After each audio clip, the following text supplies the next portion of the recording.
अच्छा, भारत के स्टार्टअप्स के बारे में हम अक्सर बड़ी बड़ी हेडलाइंस पढ़ते हैं ना, लेकिन उन हेडलाइंस के पीछे की असली कहानी क्या है? क्या ये जो इतनी चमक दमक दिख रही है वो अब थोड़ी फीकी पड़ रही है, या फिर पर्दे के पीछे कोई और ही खेल चल रहा है? चलिए आज जरा गहराई में उतरते हैं और देखते हैं कि ये आंकड़े हमें क्या बताते हैं। तो सबसे पहले जरा इस नंबर पर गौर कीजिए, 1.59 लाख। जनवरी 2025 तक भारत में इतने सारे मान्यता प्राप्त स्टार्टअप्स थे।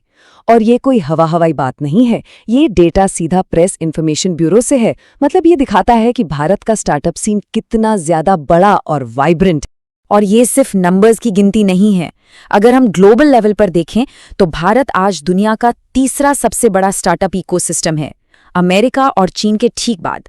ये अपने आप में एक बहुत बड़ी जबरदस्त उपलब्धि है, जो दिखाती है कि देश में एंटरप्रेन्योरशिप की भावना कितनी तेजी से बढ़ रही है। अब इस स्लाइड में जो बात सच में कमाल की है वो है इन नंबर्स का असल असर। इन स्टार्टअप्स ने सिर्फ कंपनियां नहीं खड़ी की हैं, बल्कि 16.67 लाख से ज्यादा नौकरियां भी दी हैं। और इससे भी बड़ी बात, 73,000 से ज्यादा स्टार्टअप्स में कम से कम एक महिला डायरेक्टर है। ये डाइवर्सिटी के लिए एक बहुत ही मजबूत और पॉजिटिव सिग्नल है। और ये ग्रोथ कितनी रॉकेट की रफ्तार से हुई है, ये ग्राफ बहुत साफ साफ दिखाता है। सोच कर देखिए, 2016 में जहां सिर्फ 500 के आसपास स्टार्टअप्स थे, आज वो नंबर बढ़कर 1,59,000 पर पहुंच गया है। इस जबरदस्त उछाल के पीछे एक बड़ा हाथ 2016 में शुरू हुई स्टार्टअप इंडिया जैसी सरकारी स्कीमों का भी है, जिसने पूरे इकोसिस्टम को एक तगड़ा पुश दिया। तो ये ग्रोथ की कहानी तो सुनने में बहुत शानदार लगती है, लेकिन अब कहानी का दूसरा पहलू भी देखते हैं। क्या ये जो तूफानी रफ्तार थी वो अब थोड़ी धीमी पड़ रही है? और सवाल यही है कि क्या पार्टी अब ओवर हो गई है? क्योंकि हाल के कुछ आंकड़े एक बिल्कुल ही अलग तस्वीर दिखा रहे हैं, जो इस तेज ग्रोथ वाली कहानी पर सवाल खड़े करते हैं। इस स्लोडाउन का पहला इशारा हमें फिनटेक सेक्टर से मिल रहा है, जहां 2024 में 8 फिनटेक आईपीओज आए थे, वहीं 2025 में ये नंबर घटकर सिर्फ 4 रह गया। मतलब सीधे सीधे 50% की गिरावट। ये मार्केट में एक नई तरह की सावधानी का संकेत है। और देखिए, ये कहानी सिर्फ आईपीओस तक ही नहीं रुकती। 2023 को तो लोग फंडिंग विंटर का नाम दे रहे हैं, और वजह भी है। इंडियन स्टार्टअप्स में जो वेंचर कैपिटल फंडिंग आती है, उसमें सीधे सीधे 63% की गिरावट आई। और ये कोई छोटी मोटी गिरावट नहीं है, ये अमेरिका, यूके और चीन इन सबसे ज्यादा है। मतलब साफ है, सिस्टम में जो पैसा आ रहा था वो एकदम से कम हो गया है। और इस रियलिटी चेक में एक और बात जोड़ते हैं।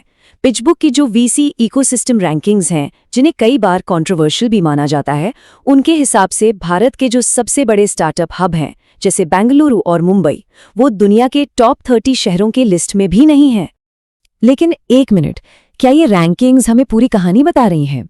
यहाँ एक बहुत ही मजबूत पलटा तर्क भी है। आप सीधे सीधे डॉलर को डॉलर से कंपेयर नहीं कर सकते, ये थोड़ा गुमराह करने वाला हो सकता है। जैसा कि ये कोट कह रहा है, भारत और अमेरिका की पर कैपिटा जीडीपी में जमीन आसमान का फर्क है।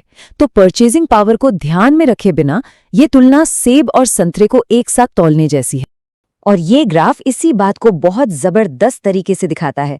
हाँ, कुछ चीजें नीचे गई हैं, लेकिन जब बात आती है यूनिकॉर्न्स बनाने की, यानी $1 अरब वाली कंपनियां, तो भारत आज भी एक ग्लोबल पावर हाउस है। अरे 2022 में तो भारत ने इस रेस में चीन और यूके दोनों को ही पीछे छोड़ दिया था। तो कहानी बस इतनी नहीं है कि सब कुछ धीमा हो गया है। कहानी इससे कहीं ज्यादा दिलचस्प और उलझी हुई है। इसका पहला हिस्सा है हमारे बड़े बड़े स्टार्टअप हब्स के अंदर जो पावर शिफ्ट हो रहा है। चलिए देखते हैं कि ये असल में कैसा दिख रहा है। अब ये जो डेटा है ना, ये एक बहुत ही दिलचस्प, बल्कि कह सकते हैं एक हैरान करने वाली पहेली सामने रखता है। देखिए, हम सब बैंगलोर को भारत की सिलिकॉन वैली मानते हैं, है ना? और सही भी है, फंडिंग के मामले में तो वो किंग है, $70 बिलियन। लेकिन जब बात आती है असली सक्सेस की, मतलब आईपीओ की, तो कहानी बिल्कुल पलट जाती है। दिल्ली एनसीआर देखिए, 15 आईपीओस के साथ बहुत बहुत आगे है, और बैंगलोर सिर्फ 3 पर। ये कैसे? तो दिल्ली एनसीआर में ऐसा क्या जादू है? इसके कई कारण हैं। वहां जमीन आसानी से मिल जाती है, केंद्र सरकार पास में है, तो B2G यानी बिजनेस टू गवर्नमेंट के मौके ज्यादा हैं, और हर तरह की इंडस्ट्रीज मौजूद हैं। तो ये कहानी सिर्फ फंडिंग की नहीं है, बल्कि पूरे इकोसिस्टम के सपोर्ट की है। और अब हम आते हैं इस कहानी के सबसे जरूरी और शायद सबसे एक्साइटिंग हिस्से पर। असली बदलाव सिर्फ इन बड़े शहरों के बीच नहीं हो रहा है।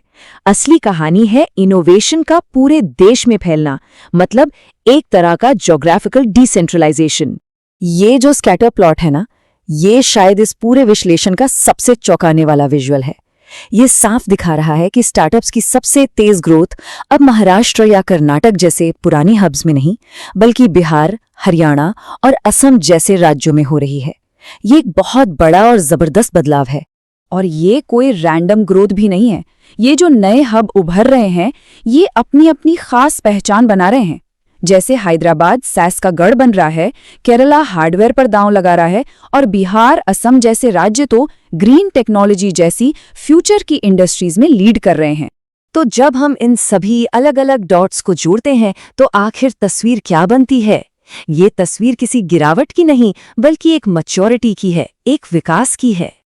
तो इस पूरी बातचीत का सबसे बड़ा निचोड़ ये है, भारतीय स्टार्टअप की कहानी खत्म नहीं हो रही है, बल्कि ये अब और ज्यादा मैच्योर हो रही है। हम कुछ मेट्रो शहरों की हाइपर ग्रोथ से आगे निकलकर पूरे देश में फैले एक ज्यादा डाइवर्स और सस्टेनेबल मॉडल की तरफ बढ़ रहे हैं। ये इनोवेशन की एक ज्यादा लोकतांत्रिक लहर है।